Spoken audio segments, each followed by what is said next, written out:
La veille de la journée de la vie, c'était dans une galaxie très très lointaine.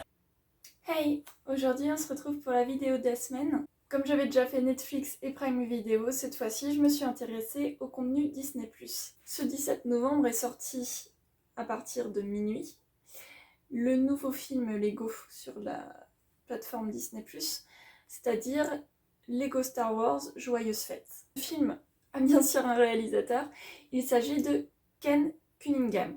L'histoire en quelques mots, c'est par rapport aux fêtes de Noël à la fin de l'année, etc. Sauf qu'on est dans Star Wars, donc ils appellent ça la fête de la vie. Okay. Donc, on part sur cette fête-là. Et le but du jeu, en gros, le synopsis de départ, c'est Rey qui essaye d'apprendre à Finn à devenir Jedi. Elle n'y arrive pas. Elle voit dans les livres des Jedi qu'il y a un moyen pour elle d'avoir peut-être la réponse de pourquoi son enseignement ne marche pas.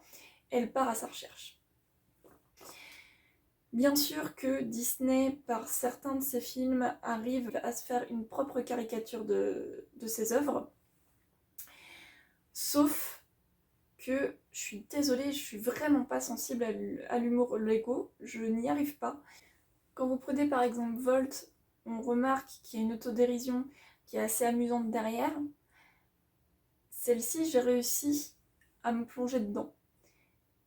Là, j'y arrive pas, honnêtement. Est-ce que c'est parce que ce sont des Lego? Ça me parle peut-être tout simplement pas de base. Mais même s'ils essayent de mettre de l'humour, déjà pour moi il n'y en a pas assez. Ce qui fait qu'en fait, personnellement j'ai décroché assez rapidement. J'ai tout fait pour rester accrochée jusqu'à la fin du film. Je vais être parfaitement honnête. Le film fait 48 minutes de mémoire. Au bout de 35 minutes, j'ai commencé à m'endormir, j'ai été obligée de faire pause parce que je me rendais compte que je m'endormais et je suis même peut-être partie en sieste pour être honnête et j'ai regardé la fin qu'après. Déjà 2 points. Pour ceux qui sont fans de Star Wars, mais plutôt la première saga, on va dire la saga originale, je pense pas qu'ils vont être intéressés par ce film, à cause justement du fait qu'on voit Rey, qu'on voit Finn, que même pour moi ça dénature d'ailleurs la saga des films, ce qui se passe dedans. Donc déjà ça, je trouve ça bizarre. Et surtout, on va mettre en avant beaucoup Rey, qui passe pour une espèce de groupie de tout ce qui est Star Wars, etc. Vous avez Poe Dameron qui passe pour un pleurnicheur. Finn... Non, Finn, il est pas massacré. Finn est assez fidèle à ce qu'on en a dans les films. Mais... Et pourtant, justement, il aurait pu avoir tellement de potentiel. Sans vous dévoiler l'intrigue ou quoi que ce soit, je veux juste vous mentionner certains petits points qui, moi, m'ont plus ou moins dérangé. Déjà, pour moi, il y a un problème dans le scénario. Alors oui, d'accord, c'est des Lego, donc il faut pas que ce soit forcément extrêmement fidèle à l'histoire ou quoi que ce soit, mais on sent que ça a été fait plus pour les fans, et en même temps, tout en ruinant, j'ai envie de dire, le respect qu'ils ont pour l'œuvre, c'est-à-dire que les livres Jedi qui normalement ont été brûlés par Yoda, bah, elle les utilise. Et ensuite, je me suis dit, mais pourquoi elle lui apprend à être Jedi, vu que théoriquement, c'est la dernière Jedi qui existe. Je dis bien théoriquement. Et là, je me suis dit, bah en fait, elle s'ennuie, quoi. Je vois pas d'autre option. Là, elle se rend toute seule avec BB-8 dans une espèce de grotte qui va lui permettre de remonter le temps sur des passages particuliers pour voir comment Maître et Padawan s'entraînaient, pour savoir qu'est-ce qui va pas dans son enseignement à elle. J'ai encore un problème.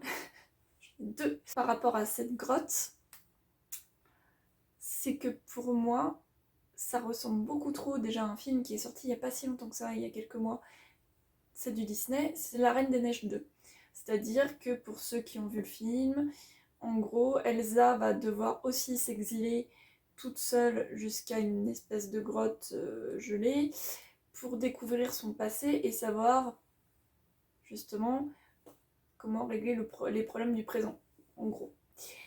Et puis en voyant le film, je me suis dit, mais en fait, ça me fait vraiment penser à ça. Sauf que Elsa, elle était sur un cheval et que là, Ray, c'est bébé 8 qui l'accompagne. C'est sans doute peut-être carrément voulu. Mais je me pose la question. Ça m'évoque aussi autre chose, c'est que quand elle utilise l'objet qui lui permet de passer d'un bond dans le temps à un autre bond dans le temps, ça fait très porte des étoiles. Je pense qu'il n'y a personne qui pourra me contredire là-dessus. Ça fait extrêmement porte des étoiles, donc